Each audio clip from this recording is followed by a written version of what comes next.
Welcome, modern day mystics, fellow truth seekers, James and Justin, back again with another reaction video. And Sadhguru, we're going to take another look at him. He's got this interesting video on chakras, and shockingly enough, on a spiritual channel, we have not done an episode together, I think, on chakras. I did like one long time ago when I was just starting out. But together, we haven't really talked about chakras that much. Yeah, I guess not. It's come up here and there, but we haven't done a video on it. So we're going to see what Sadhguru has to say on it. I'm sure he's got some wise info. And not just 7 chakras, but also the third eye.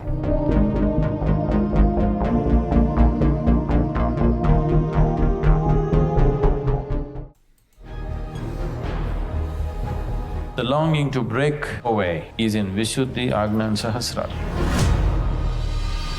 If energies move into Vishuddha, you can become enormously powerful. If energies move into Sahasrara, simply you're ecstatic. Ajna is called as the third eye. Once your energies touch Ajna, you are intellectually realized. Third eye has been elaborately established as an energy form.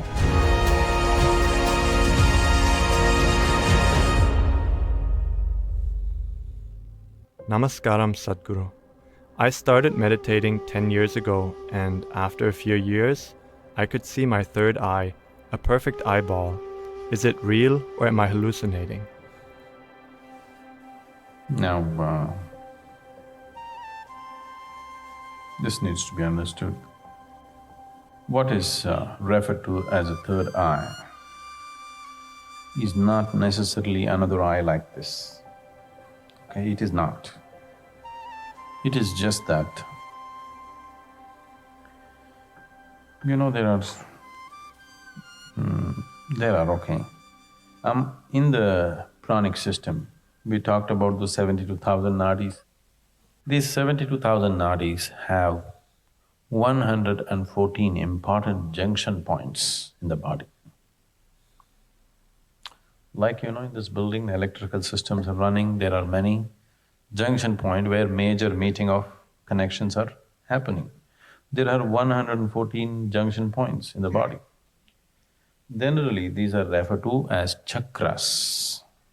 The word chakra literally means a wheel. But these are not in the form of circles or wheels. They always meet in the form of a triangle. The nadis always meet in the form of a triangle. And the whole yogic system depends on what you do with them. So out of this 114, 7 are held as the major junction points. So these are the 7 chakras that everybody's normally talking about. They are located in certain parts of your body. These are Muladhara, Svadhisthana, Manipura, Anahata, Vishuddha, Ajna, Sahasrara. Muladhara means the foundation. This is a center which is physically or physiologically, it is located between your anal outlet and your genital organ. It's called the perineum medically. If your energies are dominant in your Muladhara, food and sleep will be the 2 major qualities of your life. They will be the most important factors in your life, food and sleep. If your energies are dominant in your Svadhisthana, which is located just above your genital organ, here you will be a pleasure seeker. Pleasure does not necessarily mean sex and things like that. You are somebody who wants to enjoy the world. That's dominant in you. So a person who is a pleasure seeker, he lives little more intensely than a person who is living just for food and sleep. Yes? So these are just different levels of intensities of life. As the intensity increases, your ability to experience different dimensions of life moves from one area of life to another. If your energies move into Manipura, or if they're more dominant in Manipura, you are a doer in the world. You want to do things. Maybe you're a businessman, maybe you're a politician or something where a lot of doing is needed, you know. You're a doer. If energies move into Anahata, This is the creative center, you become a creative person. Maybe you're an artist, or at least you have tendencies. Maybe you didn't make it in the Hollywood, but you know, you want to create more than simply eating and sleeping or seeking pleasure outside. You would like to do something. There is creativity in you. A person, let's say an artist, generally their lives may be considered a little freaky for other people, but they experience life little more intensely than, let's say, a businessman. Yes?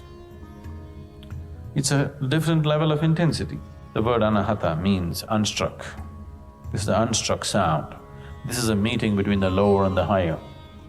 All your survival instincts are in the lower three chakras.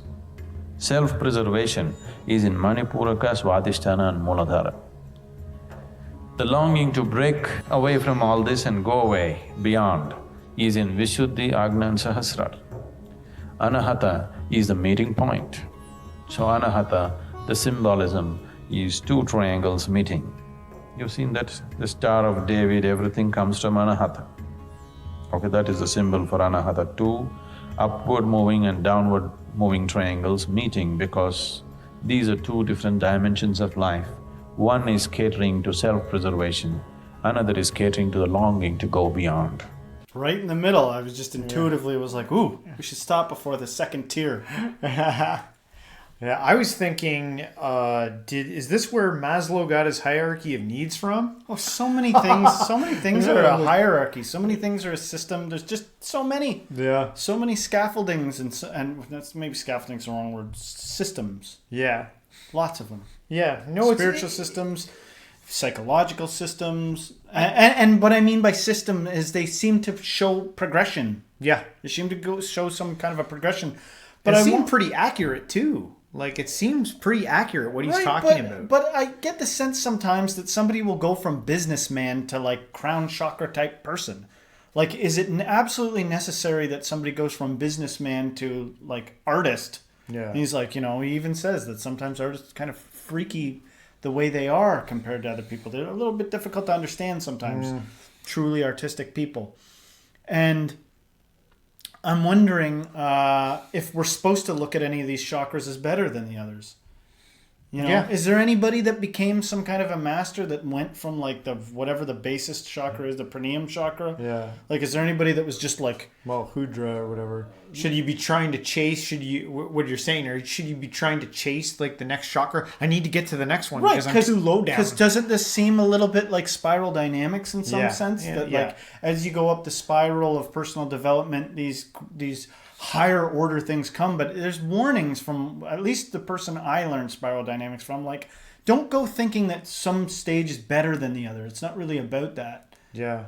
But how do you not think that it's about that, though? Yeah. It really feels like you graduate to being a certain way, doesn't it? Yeah, I think it's kind of like the explorer within us wants to be like, well, I want to see what it's like at the, how do I get to the top one? And that's the hardest one to get to. So I'm going to, because that usually tends to be the case, that the higher you go up, the harder it is. There's a complexity factor going on here. I honestly think at this point, I feel like I'm ready to just make a crazy statement. Because I used to ask questions like pretty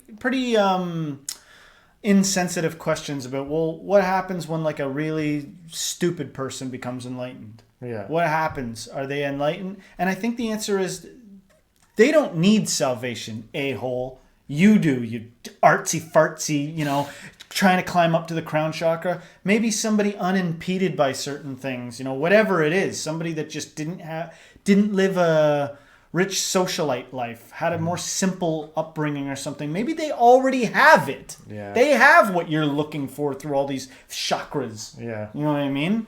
Now, that's pretty ignorant also at the same time. I'll admit that, because I know that this is like, let's just let the man finish it up and explain to us, for God's sake.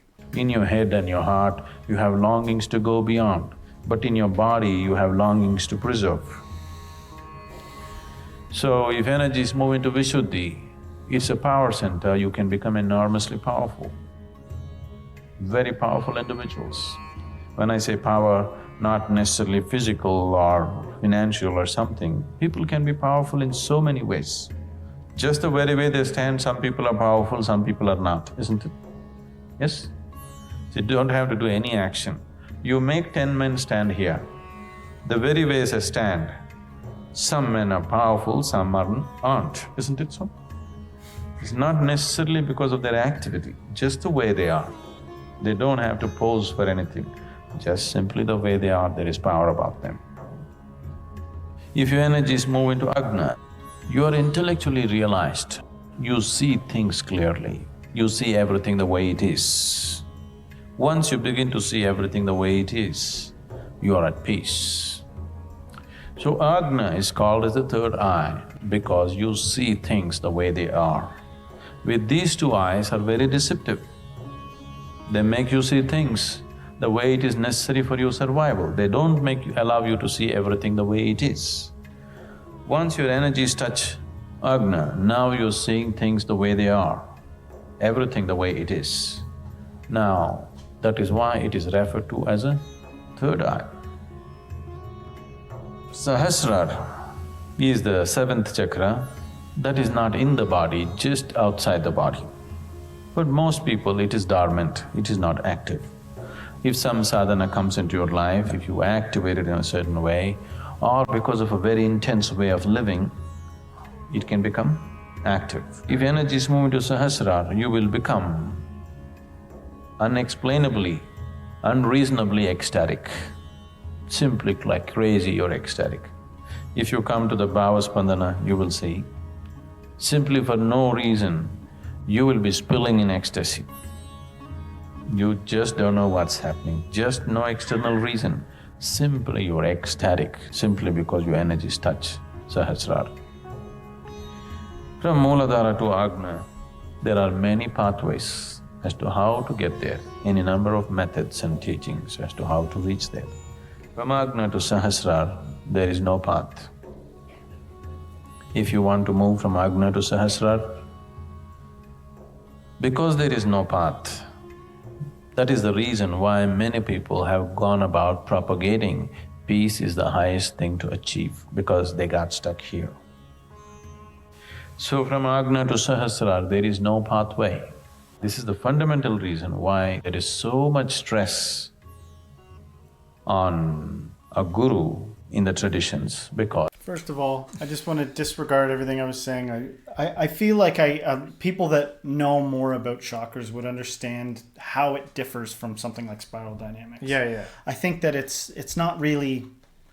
I think it's the way the energy moves through your body depending on your sadhana and your practices and how you've lived and where it would get stuck and where it would move freely to go. Yeah. But I love this idea, the top one, not having a path to it. Like, and you're talking about the crown, the very, very top? The top one, I think, or the one he's at now. I believe it's… I think he's in the third… This is like the second towards the end, because this is the third eye, and then there's the Crown Chakra, which is like the last one. The one that he talked about that resides above the head.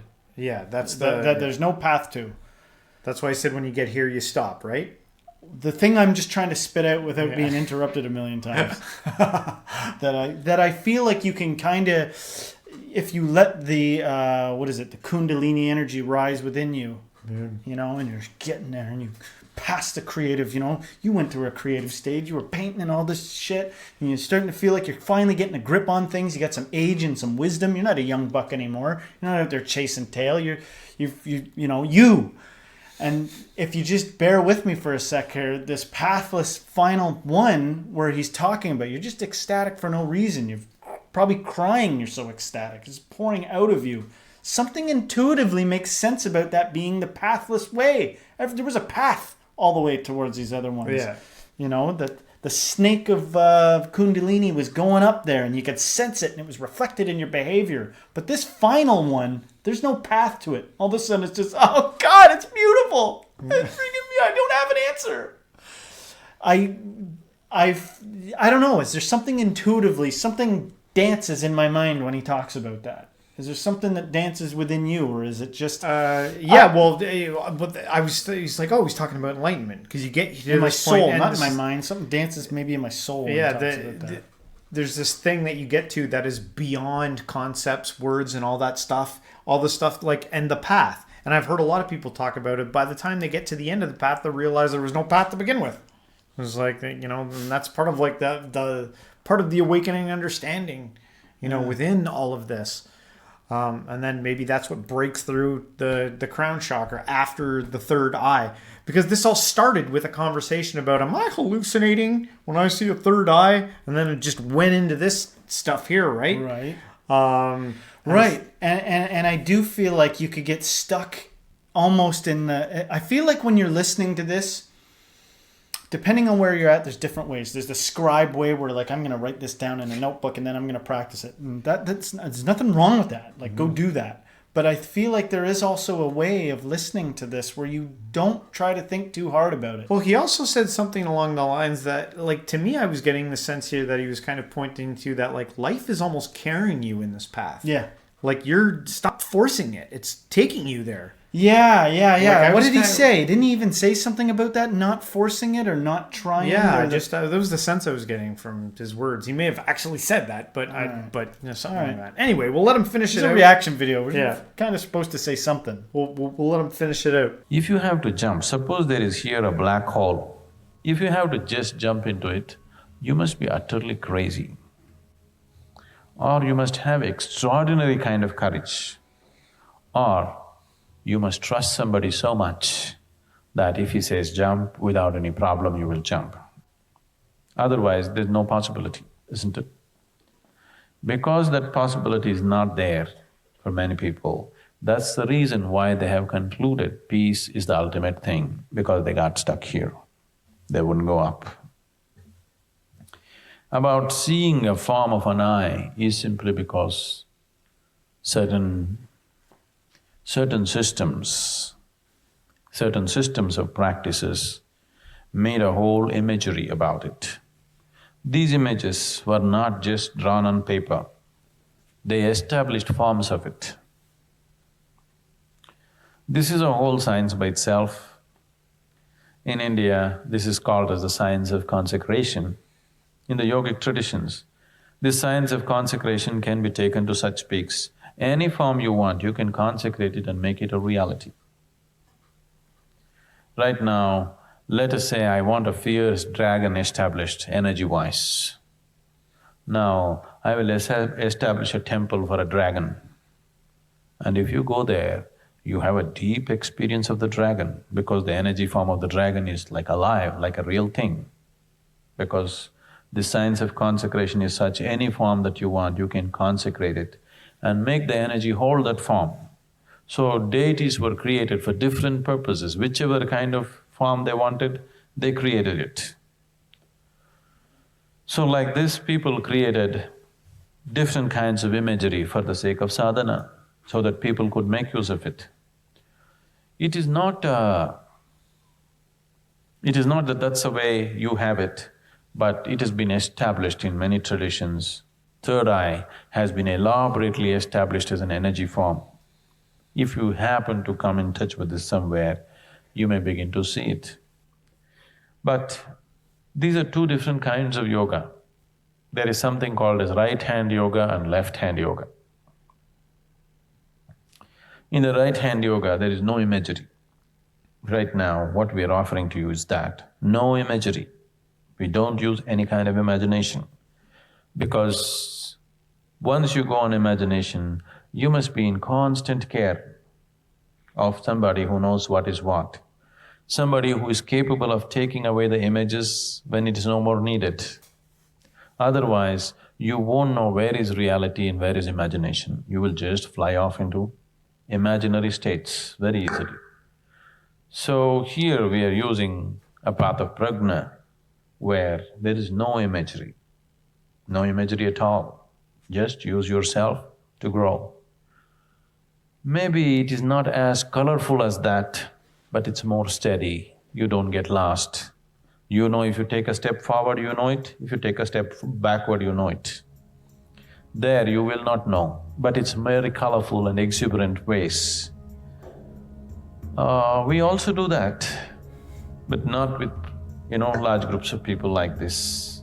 I also very much do those kind of things. But not with large groups of people, because people will fly off into imaginary states so easily. I feel like we really have split some spiritual plutonium atoms on this show because, you know, you think back several months ago or whatever, this talk of like, behold, I've come back from the cave of meditation and I have a new practice, and it's heavily imagination based. Yeah. It's like, the new teaching is go in and explore your imagination, get lost in it till you manifest it, and, you know, all this kinds of stuff. And then oddly enough, you know, a little bit time goes by and it's like, I don't bother with visual practices anymore. I don't sit there and try to visualize, because I feel like that serves a function, especially if you're sort of unfulfilled in some sense. Like if you're going to a 9-to-5 job all the time and you're kind of watching your health, but something feels lacking in your life. My suggestion would be to, like, your imagination can be like a simulator for all kinds of things that you aren't having, and you can actually, if you go deep enough into it, like put yourself into a hypnotic or meditative state and then use your imagination. You can explore all kinds of cool stuff. Sadhguru even said, sometimes I'll even do this, but not in a large group. You need somebody to keep you real, because I do think, I don't know where other people are at, but an ungoverned person might get lost and be like, holy shit, I was visited by deed. I definitely saw this thing and I'm lost in it. Yeah. But funny enough, just through normal, nothing, no religion of any particular thing, over practice, you get to the point where you're like, I'm going to set down the visualization stuff now and focus more on just being. And sometimes you can like both. A practice I used to, it's funny we were talking about chakras here, because a while ago, like it's been a while, I read The Secrets of Kriya Yoga book, and it takes you through like this yogic practice of like going through your chakras, and it's very disciplined, like very like hard. Like it was too much. Like I'd have to be a retired monk in the woods to take that the whole way, because it requires a ton out of you. But I tried certain aspects and created like my own little mini version of it, where it was like focusing on the chakras, and it was a very disciplined practice of going through all these different yogic techniques of going through counting the chakras in your mind up and down like that. There's even this thing, it was funny because the guy mentioned the hallucination of the eye. There was this thing at the end that you used to do where you'd like hold your face like this and like squeeze it, and it'd be like, see a star right there, like this, pressing your eyes together. And you'd see like a light there, and then like you'd let it go, and it hurt to do that, pushing on your like eyeballs like that. But you'd see it, and then after going through a discipline like that, where you're so hyper focused on just doing the practice, then I would take the exact same time I just spent doing that to lay down and then go into Imaginationville. And it was like you kind of get the both of both worlds. You can kind of practice doing both things, which is kind of fun, and I think beneficial. it's interesting to me, all these practices, because you could, in some sense, I feel like you could figure a lot of stuff out on your own, and some things might be a hindrance to you, like certain practices. And you could mix match to sort of do what you did. You know, this is too much on its own. I have to be a monk, so let me hybrid it into some other thing. Yeah. You could do totally your own thing. Yeah. You could create your own thing. And I bet you that there's been many people that have, over the years, found something that worked and then passed that down through scripture, and then they've got like devotees doing the similar thing. You know what I mean? Yeah. Like, I wonder if in some hand Jesus, if there was more stories about Jesus, it'd be like, are you guys still following me, like imitating me? Go do your own thing. I told you would do greater things than me. Yeah. You know what I mean? Like, I feel like you can fall into a thing of be almost too practice oriented. Yeah. You know what I mean? Freestyle it a little bit. And if the answer is like, I don't have any creativity in me to freestyle things, I'm more of like a go by how other people do things, I think that's fine too. Just be honest about who you actually are, if that's what you're doing. Yeah. But also, you may stumble across somebody one day that says, the time of your practicing of other people's stuff is over. It's time to just go completely trust yourself. trust where you're going. And because weird things do happen when you're freestyling. You might be like, for some reason I do gotta like do this and then hold this hand backwards and go and there's no answer to it, and then you're having visions and it's just seems like the right thing for you. Yeah. What's the difference between you making up a weird thing that just feels right? I gotta clap my hands backwards. And a guided thing that says to breathe through one nostril. Right. And I know that there are going to be people that say thousands of years of science, dumbass. That's what the difference is. This is thousands of year old practice, tried and true. I'm not denying that. I'm just also saying that you can freestyle it too, and that's a real thing. Yeah.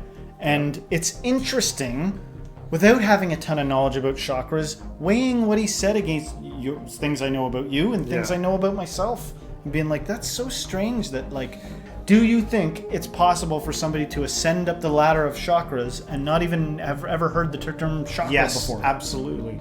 Yes, that's all I'm saying. Yeah. But interesting. Yeah. Anyway, guys, let us know what you think, what you got to say. Comment on this one. Hopefully you liked it. If you did, don't forget to hit the like, subscribe, share this with a friend, and everyone till next time, Stay spiritual.